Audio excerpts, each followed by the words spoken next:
हाँ, तो चलिए फ्रेंड्स, अब हम लोग स्टार्ट करते हैं हमारा।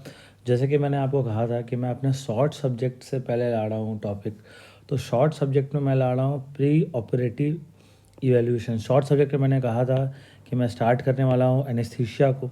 तो मैंने एनेस्थीसिया को स्टार्ट कर दिया है जैसा कि मैंने कहा था। तो सबसे पहले मैं एनेस्थीसिया में देखो हिस्टोरिकल ऑस्पेक्ट होता है, हिस्टोरिकल ऑस्पेक्ट। तो मैं हिस्टोरिकल ऑस्पेक्ट अभी आपको नहीं बताऊँगा, ठीक है। हिस्टोरिकल ऑस्पेक्ट पे चर्चा अभी नहीं कर रहा हूँ, थोड़ा बोर्डिंग की वजह से मैं चर्चा नहीं कर रहा हूँ।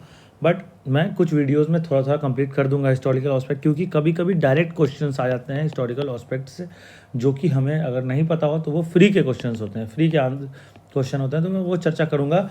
बट अभी हम लोग पहले फोकस करते हैं प्री ऑपरेटिव इवोल्यूशन पे। तो इसमें हम लोग कुछ कुछ चीज़ के बारे में जानेंगे, तो आप लोग रेडी रहना।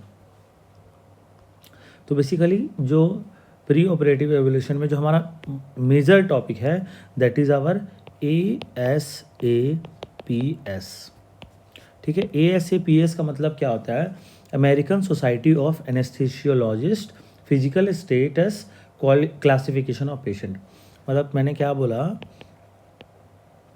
अमेरिकन सोसाइटी ऑफ एनेस्थीसियोलॉजिस्ट्स, ठीक है, physical status classification of patient. बार बार मैं ये नाम नहीं लिखूंगा, बस आपको बताने के लिए एक बार बता दिया। ASAPS, ASAPS का एक ऐसा क्लासिफिकेशन है जिससे हम लोग ये पता करते हैं कि एक एनेस्थीसिया में क्या होता है। एनेस्थीसिया अगर आप किसी पेशेंट को एडमिनिस्टर, ये पेशेंट है, मान लो आपने एनेस्थीसिया दिया, तो पेशेंट क्या होगा? सिडेशन में चला जाएगा, ठीक है।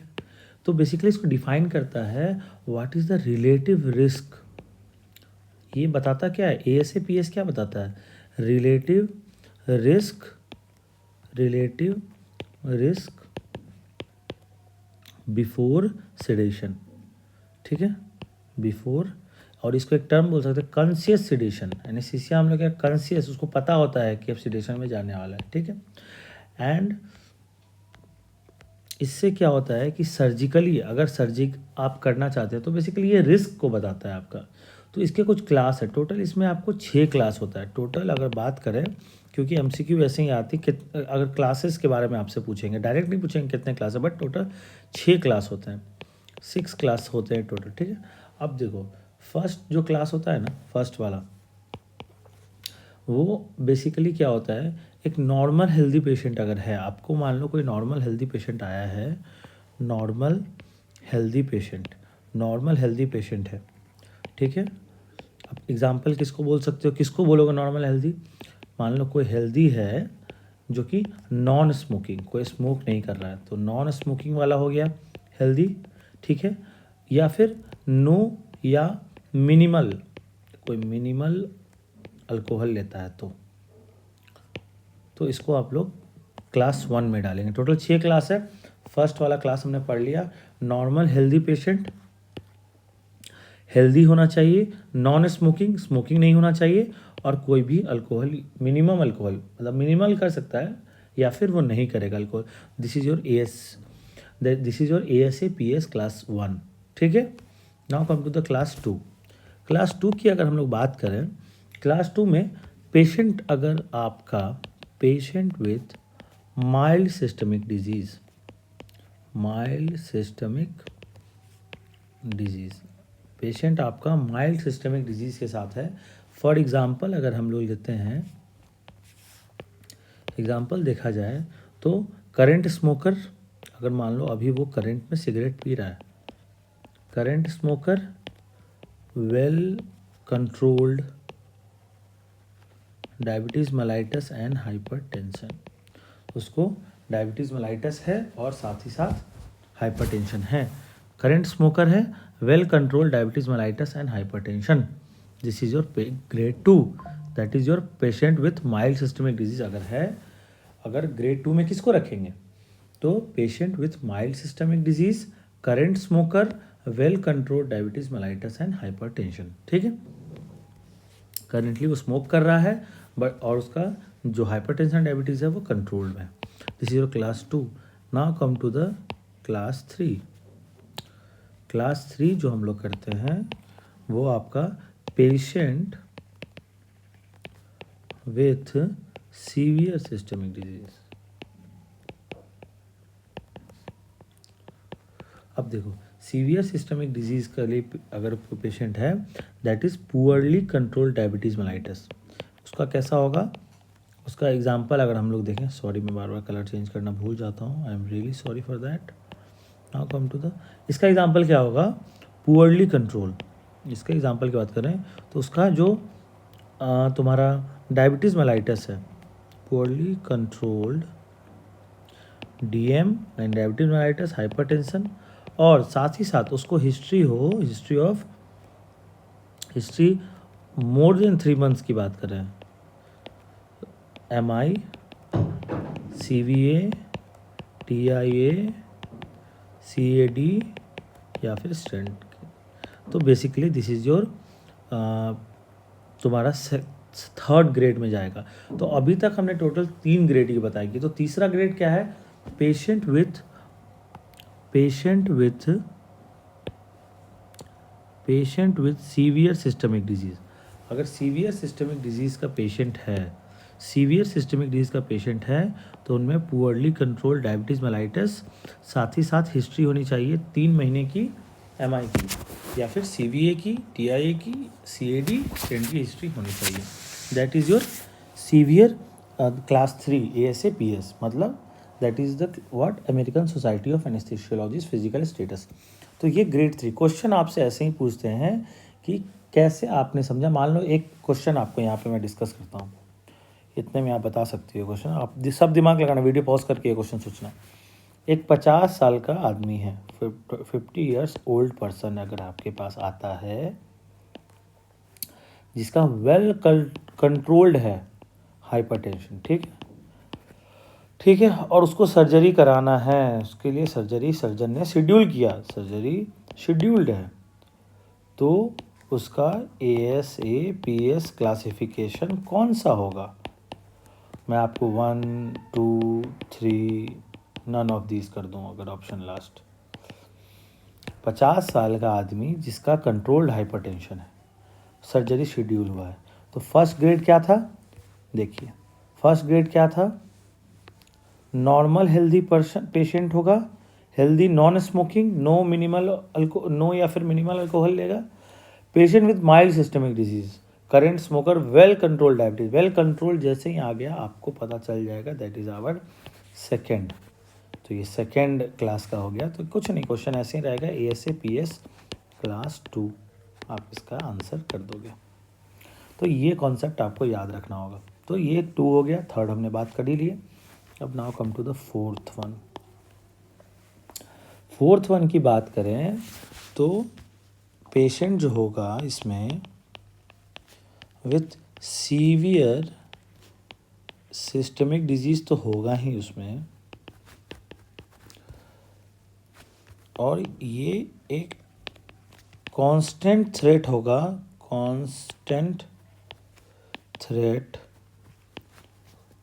टू लाइफ, मतलब उसकी ज़िंदगी को, पेशेंट को तो सीवियर सिस्टमिक डिजीज है, साथ साथ पेशेंट को सीवियरली डिजीज, सिस्टमिक डिजीज तो है, साथ ही साथ ज़िंदगी का खतरा उस पेशेंट को बार बार होगा। तो इस पेशेंट के लिए अगर आपका एग्जांपल देखा जाए तो अगर किसी को recently less than 3 month, recently कहने का मतलब 3 महीने से कम में, MI, CVA, TIA अगर हुआ है या फिर CAD स्टेंट्स वगैरह हुआ है, लगा है, कोई भी सब में से प्रॉब्लम आया है, that is your grade 4, ASAPS grade 4 हो जाएगा। ये ASAPS बार बार बोल रहा हूँ, आप वीडियो में अगर अभी से देख रहे हैं तो पहले जाकर देखिए। फुल फॉर्म होता है American society of anaesthesiologist of physical status, ठीक है। तो ये बार बार मैं इसलिए फुल फॉर्म नहीं ले रहा हूँ। अब हम लोग बात करते हैं ग्रेड 5 की। ग्रेड 5 में क्या होता है? एक ऐसा patient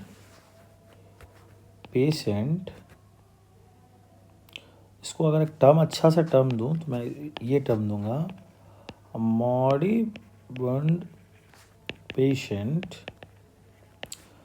who is not expected to survive without operation. मतलब एक ऐसा पेशेंट जो कि सर्वाइव नहीं करेगा अगर उसका ऑपरेशन ना किया जाए, दैट इज़ योर ग्रेड 5। अब इसका एग्जांपल्स अगर आप बात करें कि कोई एक पेशेंट आता है, अगर आपने उसका ऑपरेशन नहीं किया तो वो डेथ कर जाएगा। इसकी एग्जांपल हो सकता है रप्चर्ड एब्डोमिनल thoracic एन्यूरिज्म, कोई मैसिव ट्रॉमा हो जाए, इंट्राक्रेनियल ब्लीड के वजह से विथ मास इफेक्ट।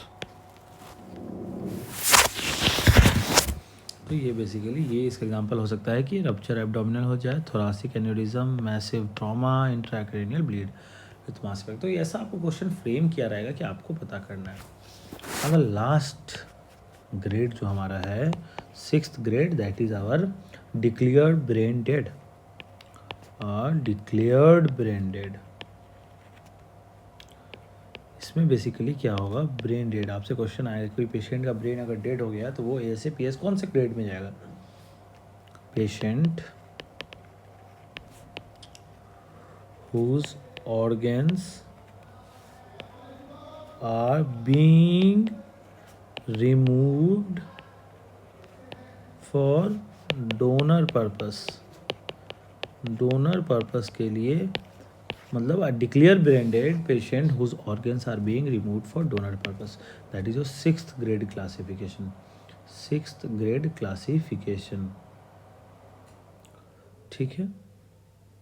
अब एक क्वेश्चन मैं आपसे करता हूँ, एक बेसिक क्वेश्चन आप मुझे बताइए कि कोई भी डायबिटिक का पेशेंट, एक नॉन डायबिटिक पे एक पेशेंट है, दैट इज़ नॉन डायबिटिक पे पेशेंट है जिसका HbA1c 9% है, तो वो कौन से ग्रेड में आएगा? ठीक है, अब देखो, आपको पता है कि HbA1c 9 का मतलब ये हो गया कि वो बढ़ा हुआ है HbA1c। तो अगर 9 है यानी वो किस ग्रेड में जाएगा? फर्स्ट ग्रेड में क्या था, पढ़िए।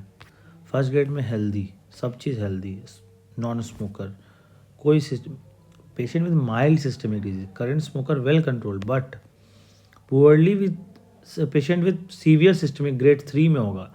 इसमें डायबिटीज़ मेलाइटस और हाइपरटेंशन दोनों अनकंट्रोल्ड है, पुअरली कंट्रोल्ड है। तो बेसिकली यहाँ पे वो कौन सा ग्रेड जाएगा? ग्रेड 3। आप लोग अपने से सॉल्व पहले कर लीजिएगा, वरना वीडियो पॉज करके, ठीक है। अब मैं आपसे एक और क्वेश्चन पूछता हूँ। अगर एक बात बताता हूँ, ब्रेन डेड पेशेंट, अगर किसी पेशेंट का ब्रेन डेड हो गया है तो वो ASAPS के कौन से ग्रेड में आएगा? That is grade 6। ये सब आप खुद से पहले सॉल्व कीजिएगा, तब देखिएगा इसका आंसर।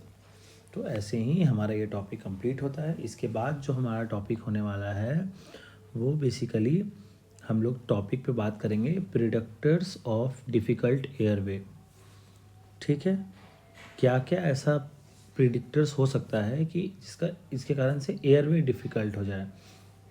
ठीक है, तो बेसिकली हम लोग ये सब किस टॉपिक में पढ़ रहे हैं? Pre operative evaluation and monitoring में। तो क्या क्या रिस्क फैक्टर हो सकता है वो हम लोग आगे डिस्कस करेंगे। तो आप लोग रेडी रहिएगा नेक्स्ट वीडियो के लिए। प्रेडिक्टर्स ऑफ डिफ़िकल्ट एयरवे पढ़ेंगे हम लोग, क्या क्या रिस्क फैक्टर होगा एयरवे डिफ़िकल्ट होने का। चलिए मिलते हैं हमारे नेक्स्ट वीडियो में।